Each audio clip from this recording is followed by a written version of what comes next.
મનને સ્થિર કરવા શું કરવું? ગોપાલદાસજી કહે છે, જીવને નિખિલ ઈષ્ટનું દાન કરનાર શ્રી વલ્લભ નંદનનું રસરૂપ નામ અને આપે પ્રગટ કરેલી આપની રસાત્મક જે વાણી છે એનું નિત્ય જે શ્રવણ કે રટણ કરે, એનું મનન કરવાથી શ્રી ગુસાઈજીના ચરણનું શરણ સિદ્ધ થાય, આપનો આશ્રય દ્રઢ થાય. આપની વાણી એવી નિગૂઢ છે, રસાત્મક છે કે અધિકારી જીવો સિવાય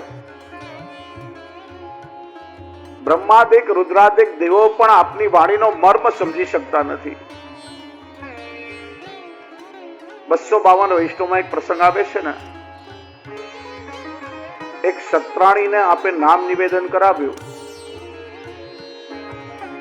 પેલી સરખી રીતે અષ્ટાક્ષર મંત્રનું ઉચ્ચારણ પણ ના કરી શકે. શ્રી ગુસાઈજી 2-3 વાર અષ્ટાક્ષર મંત્રનું ઉચ્ચારણ કરાવ્યો. સરખી રીતે પેલી સત્રાણી અષ્ટાક્ષરનું ઉચ્ચારણ ન કરી શકે. શ્રી ગુસાઈજી આજ્ઞા કરી, તને અષ્ટાક્ષર બોલતા ના આવડે તો જા તું મારું નામ લઈ લે. શ્રી વિઠ્ઠલેશ કરતા કરતા એ નામનું રટણ કરતા પેલી સત્રાણી તરી ગઈ.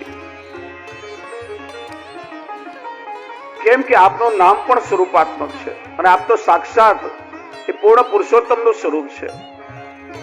અને એટલા માટે અષ્ટાક્ષર મહામંત્રની જેમ આપનું નામ પણ પુષ્ટિજીવોને ફલિત છે.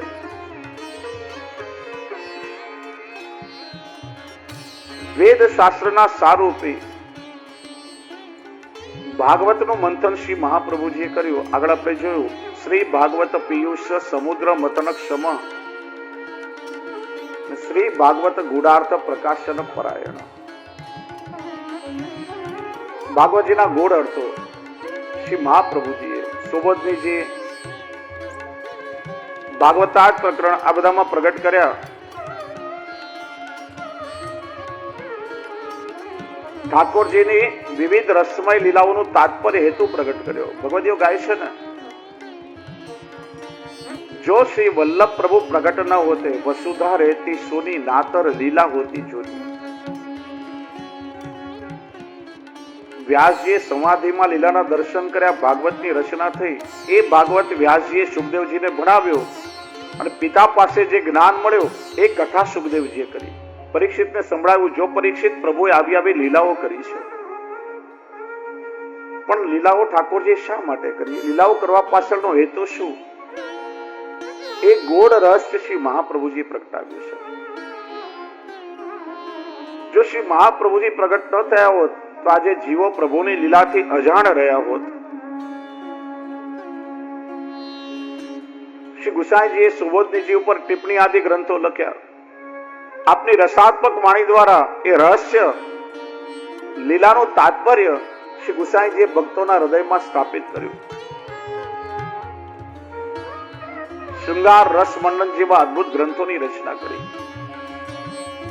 અને એટલા માટે ભક્તો આજે એ ભગવદ લીલારસનો વિવિધ પ્રકારે અનુભવ કરી શકે. ગોપાલદાસજી કે શ્રી વલ્લભ સુવન, સુવન એટલે પુત્ર, શ્રી વલ્લભ સુવન એટલે શ્રી ગુસાઈજીએ બ્રહ્મ તત્વને આપણા વેદોએ જે ગોળ રૂપે વર્ણવ્યો, એ બ્રહ્મ તત્વને અત્યંત સરળતાથી સમજાવ્યું. વેદ જેને બ્રહ્મ કહે છે, ગીતા જેને પરમાત્મા કહે છે, ભાગવત જેને ભગવાન કહે છે, એ પરબ્રહ્મનો પરિચય આપણને શ્રી મહાપ્રભુજીને શ્રી ગુસાઈજીએ કરાવ્યો. વેદની ભાષા અત્યંત ગૂઢ છે. વેદ સરળતાથી સમજાય એવા નથી, કઠિન છે. પણ શ્રી મહાપ્રભુજીએ એ વેદમાંથી ભક્તિ રસ પ્રગટાવ્યો, અનેક ગ્રંથોની રચના કરી, જીવને ભક્તિ રસનું પાન કરાવ્યું. ભક્તો એ ભજનાનંદનો આનંદ લઈ શકે, પ્રભુના સ્વરૂપાનંદને માણી શકે, એ માર્ગ શ્રી વલ્લભે બતાવ્યો. જો શ્રી મહાપ્રભુજીથી પેલા અનેક આચાર્યો થયા, મહાનુભાવો થયા, મહાપુરુષો થયા. ઘણાએ કહ્યું ચાલો અમે તમને ભગવાનના ધામ સુધી પહોંચાડીએ, અમે તમને ભગવાનના દર્શન કરાવીએ. એકમાત્ર શ્રી મહાપ્રભુજી એવા આચાર્ય થયા, આપે આજ્ઞા કરી ના, મારે તમને કોઈને પ્રભુના ધામ સુધી જવાનો પરિશ્રમ પણ નથી કરાવવો,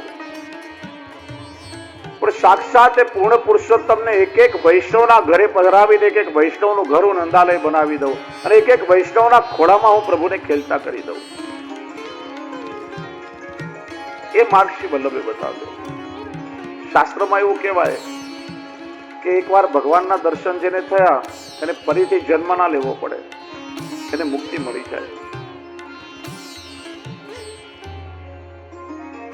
મુક્તિ એટલે જન્મ મરણના દુઃખની નિવૃત્તિ. જન્મ મરણનું દુઃખ દૂર થઈ ગયું, ફરીથી જન્મ ના લેવો પડે, પણ એમાં કોઈ સુખની અનુભૂતિ નથી. જો દુઃખ દૂર થવું એ જુદી બાબત છે અને સુખ મળવું એ બંને જુદી બાબત છે. 3-4 દિવસથી તમે ભૂખ્યા હો અને કોઈ તમને રૂખો સૂકો રોટલો કે ખીચડી જમવા માટે આપે તો ભૂખનું દુઃખ દૂર થયું, પણ તમે તમારા એ ભોજનને એન્જોય ના કરી શકો. તમને ભોજનમાં કોઈ સુખ ના મળે, ભૂખનું દુઃખ દૂર થયું, પણ 3-4 દિવસથી ભૂખ્યા હો અને તમારી સામે ગુલાબ જાંબુ, જલેબી, રસમલાઈ કે તમારી ફેવરિટ ડીશ આવે તો ભૂખનું દુઃખ પણ દૂર થાય અને તમારા ભોજનને તમે માણી શકો, એન્જોય કરી શકો. મુક્તિમાં જન્મ મરણના દુઃખની નિવૃત્તિ છે પણ સુખની અનુભૂતિ નથી. શ્રી મહાપ્રભુજી એવો માર્ગ બતાવ્યો કે મુક્તિ કરતા પણ શ્રેષ્ઠ. હરિના જન તો મુક્તિ ન માગે, માગે જન્મો જન્મ અવતાર રે, નિત્ય સેવા નિત્ય કીર્તન ઉત્સવ નિરખવા નંદકુમાર રે.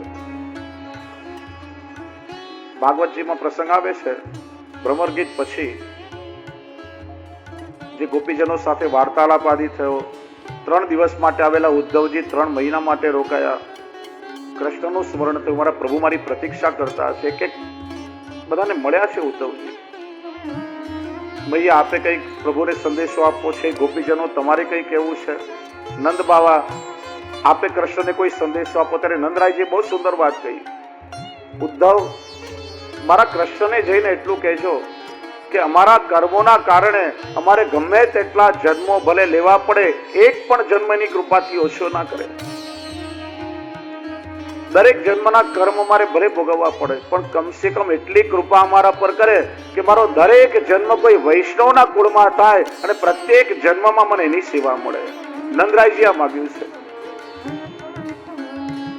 હરિના જન તો મુક્તિ ન માગે, માગે જન્મો જન્મ અવતાર રે. શ્રી મહાપ્રભુજીએ સેવા માર્ગ પ્રગટ કર્યો અને એ સેવા દ્વારા તમે ઠાકોરજીના સ્વરૂપાનંદને માણી શકો. વૈષ્ણવ માનું છું તમારા બધાના ત્યાં મોટા ભાગે સેવા બિરાજતી જ હશે. કોઈ દૂધઘર ધરતું હશે, કોઈ અંશકડી સુધી, કોઈ સકડી ભોગથી સેવા પહોંચતું હશે. જો આ ભેદ સમજો. આજે વૈષ્ણવ શું કહેતો, મારે ત્યાં અંશકડીના ઠાકોરજી બિરાજે, મારે ત્યાં સકડીના ઠાકોરજી બિરાજે, મારે ત્યાં મિશ્રી. ક્યારે ઠાકોરજી મિશ્રીના, દૂધઘરના, સકડીના કે અંશકડીના ના હોય. ઠાકોરજી તો ઠાકોરજી છે, તો પરબ્રહ્મ છે. પ્રભુના સામર્થ્યમાં કોઈ ભેદ નથી. આપણે આપણી ક્ષમતા, આપણી યોગ્યતા અનુસાર, આપણી પાત્રતા અનુસાર મિશ્રી સુધી પહોંચી શકીએ કે સકડી સુધી પહોંચી શકીએ, એ આપણી પાત્રતા છે. પ્રભુના સ્વરૂપમાં કોઈ ભેદ નથી. આજે વૈષ્ણવ એવા ગોટાળા કરે, મારા ઠાકોરજી સકડી ભોગના, તારા મિશ્રી ભોગના જોડે ના પધરાવો, તો કેટલો મોટો અપરાધ કહેવાય. તમે ભગવત સ્વરૂપનો અનાદર કરો તો. ઠાકોરજીમાં આપણે ભાગલા અને ભેદ પાડી દીધા. સેવા કૃતિર ગુરુ રાજના.